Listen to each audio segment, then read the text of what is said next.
Hello everyone, this is Shailu properties.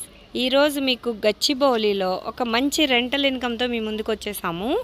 ఇది మీకు 150 square యార్డ్స్లో కట్టారండి. Under కన్స్ట్రక్షన్లో ఉంది. ఇంకా 4 మంత్స్లో పొజిషన్ ఇచ్చేస్తారు. ఆల్రెడీ టెనెంట్స్ వాళ్ళు వచ్చి అడ్వాన్స్ కూడా ఇచ్చారు. మనకి 6.25 CR చెప్తున్నారు. 5.25 lakhs రెంట్ వస్తుంది. చాలా మంచి రెంటల్ ఇన్కమ్ ఇది. రోడ్డుకి అతి దగ్గరలో ఉంది. 40 రూమ్స్ వరకు ఉందండి ఇది. ఒక్కసారి స్క్రోల్ అవుతున్న నెంబర్కి కాల్ చేసి డీటెయిల్స్ కనుక్కోండి. Thank you.